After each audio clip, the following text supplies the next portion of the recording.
El bloque anterior, al momento de mandar a la pausa, vamos a hablar sobre el tema del YETU y sobre todo lo que ha hecho la Suprema Corte de Justicia al respecto. Luis no es mucho, por cierto. Pues sí, pero no a favor, ¿no? Sí. Luis Alberto Martínez Capistrán nos acompaña, él es abogado de la Coparmex. Gracias por estar con nosotros, Luis Alberto, una vez más. Gracias, buenas tardes, buenas tardes. Nos dieron palo.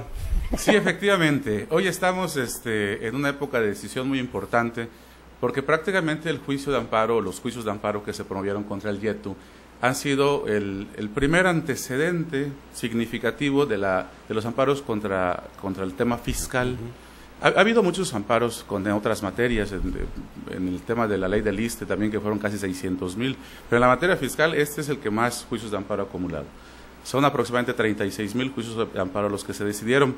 La Suprema Corte tuvo a bien decidir, o dividir, mejor dicho, en dos partes la sentencia que emite.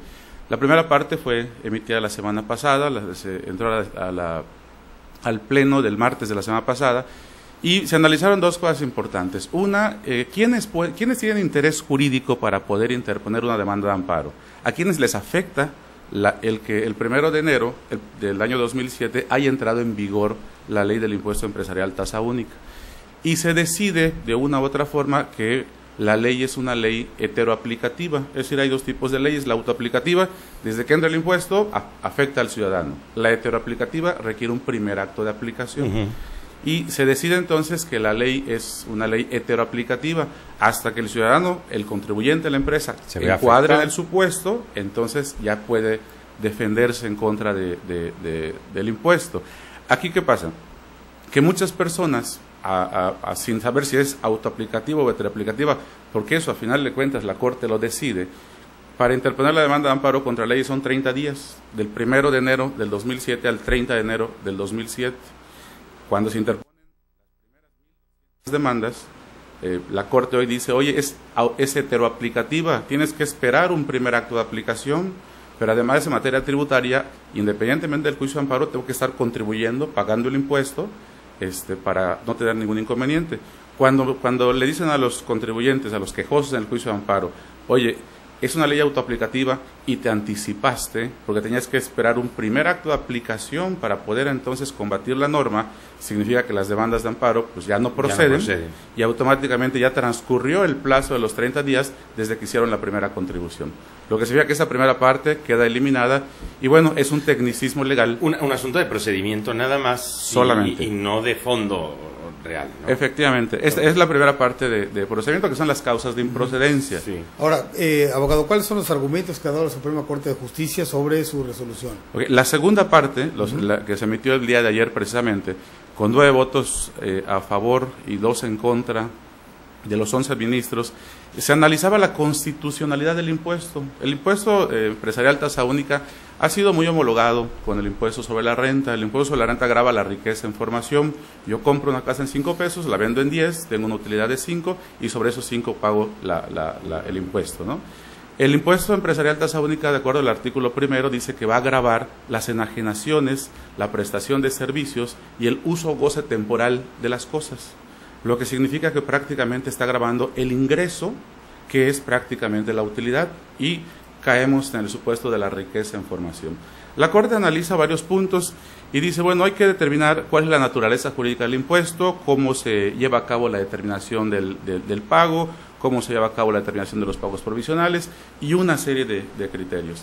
Al final de la historia, después de hacer una valoración compleja, los señores ministros discuten mucho, debaten, el propio impuesto es complicado, hay que definir o hay que redefinir inclusive el tema de lo que es la renta, la prestación de un servicio, la enajenación temporal de un bien, la enajenación permanente de un bien, el uso temporal de un bien es renta.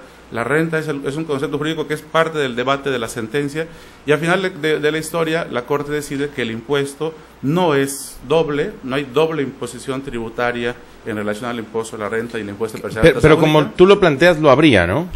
Técnicamente sí, la decisión del alto tribunal de este país es contraria, pero yo creo que la lógica común y los contadores estarán de acuerdo con lo que estoy platicando, los abogados especialistas en la materia fiscal, de que hay técnicamente una doble imposición tributaria, ¿no?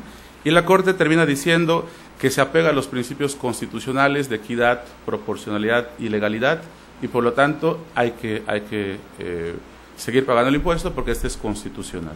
Luis Alberto, ¿te parece que esta decisión tomada por la Corte va más al terreno político, económico que vive el país que realmente a un asunto apegado a derecho? Yo creo que a partir de la novena época judicial que estamos viviendo, que surge con la reforma de 1994, que es la nueva integración de la Corte, hay una corriente ideológica que se llama la apariencia del buen derecho, en donde la Suprema Corte de Justicia ha emitido criterios. El primero de ellos, que fue muy famoso, fue el tema del anatocismo. Es decir, el anatocismo en el cobro de intereses sobre intereses en el tema de los bancos y las hipotecas. Muchas hipotecas, el sistema financiero podía estar en crisis o colapsarse.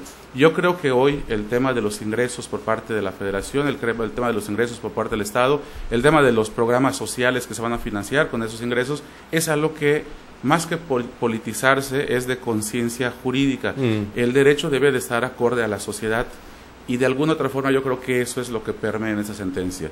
Es decir, el ingreso se le va a dar un buen uso, esa es la intención original, aunque no obstante a ello las cuestiones técnicas y jurídicas pues no estén tan apegadas a los razonamientos jurídicos que serían el soporte de una sentencia como esta, por ejemplo, ¿no? Es decir, ahora para eliminar el YETU tenemos que prenderles una veladora a los diputados, que son los que podrían... O poner a trabajar a nuestros señores diputados en lugar que estén haciendo campañas políticas, ¿no? Que es muy importante. Sí, bueno, eso sería bueno, pero para quemarlos. Claro, recordárselo, porque además fue una propuesta de campaña, entonces habría que trabajar con esos legisladores, los que se queden, digo, para que sigan trabajando en esto y puedan cumplirle al electorado lo que le prometieron en campaña, ¿no? Sí, yo creo que el primer paso es que se involucren mucho en el tema legislativo, que se involucren mucho en esos temas jurídicos que sí le pegan a las empresas, que sí le pegan a la sociedad.